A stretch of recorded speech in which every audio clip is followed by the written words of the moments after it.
It's what you've all been waiting for. Bassmasters is back on the Rowdy.com. With a cold in his dough. It's a shame. He's got the UNC colors on. Baby blue is not very NASCAR.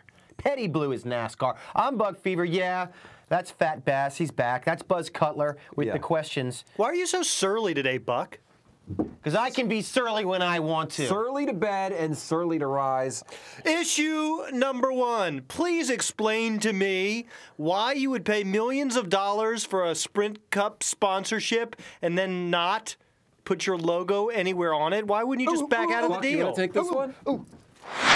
It's called a contract. Crap! I've got a contract here, and it says that I can't weasel out of it. What he is referring to, of course, race fans, Call the lawyers. The fact that Verizon, having acquired Alltel, now owns the sponsorship of the number 12 Sprint Cup Dodge, owned by Penske Racing. Problem is, with Sprint the sponsor of the series, they're not allowed to switch from Alltel to Verizon over there. So what are they going to do, Buck Fever? Nothing. They're gonna fund the car. Yes. And they're gonna put Penske Dodge as the brand identifier on the car. But David Stremme, the driver, will probably still do some stuff for Verizon. But you and I were talking on our podcast the other day. We thought they could kind of flip this to their advantage by doing, say, a Seinfeld yada yada yada. Can I be David Stremme? Yeah. I just want to thank my sponsors today. You know, the number 12 Dodge is running really well.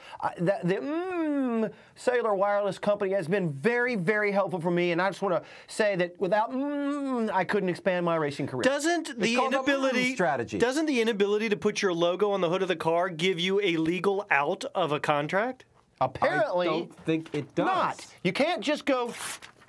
Not in NASCAR, baby. Right, because when Alltel signed the contract, they didn't care about what would happen if Alltel wasn't owned by Alltel anymore. Okay, see what I'm saying. Issue number 2. One of the big questions that everybody's been talking about in the offseason is how closely aligned Stewart Haas Racing would be with Hendrick Motorsports. Is the fact that Smoke is getting in a nationwide car for Hendrick giving us that answer? I think there are some implications of that. Maybe I'm reading too much into it, Buck, but I feel like this is going to be a very tight relationship between Tony's Cup team and Hendrick Motorsports, much along the lines of Junior's nationwide team and Hendrick Motorsports. I think they're going to be very, very closely aligned. Of course, the situation over there has the 24 and 48 in one garage. Yeah, I don't know. And the 88 and 5, excuse me, in another garage. So how does Tony fit into that? I'm not really sure. You know, they're going to try their best to be aligned. I mean, that's what all parties say they want to do.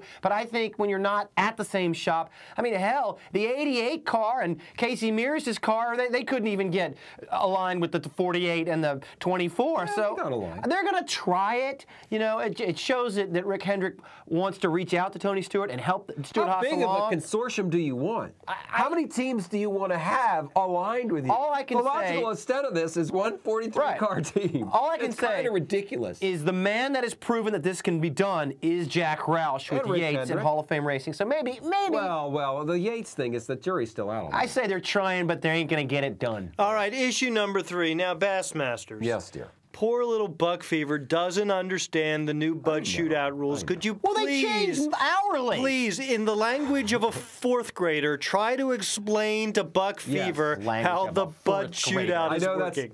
That's pitching it a little high for you. Thanks. I know. See spot run.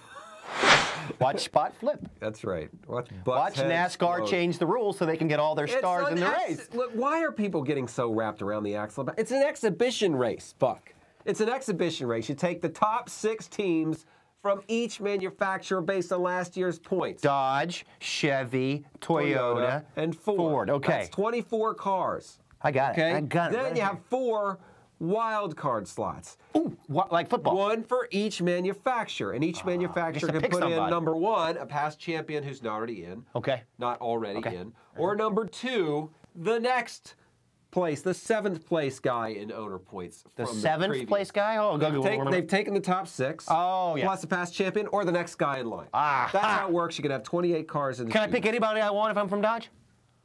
You can pick a past champion or the next guy in line. Okay. Bobby Labonte's a past champion. Or He's also the next guy in line for Ford now. So he gets a spot in the dance. Robbie Gordon's going to run a Dodge in the shootout Because then switch over to Toyota. Dodge had no more drivers left. Whatever. I can't believe Dodge would do that. Why not? You might as well get a Dodge. Apparently they had to agree to that deal. Why would you agree to that deal? I can't believe because you got one foot out the door. Right. Well, because Dodge gets that silly little logo on TV. I know, but they could put another Dodge in. Put Stremme in there in the Verizon. Ooh, number 12 car. $4 Fever. I'm Bass Masters. That is your Rowdy.com Big 3 for today. We'll be back here again very, very soon. We hope you'll join us there and at Rowdy.com.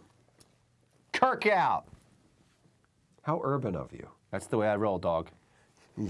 Am I your buddy for real? You've never called me buddy before. Listen, Doc, anytime we party together, you will become a buddy. Rowdy.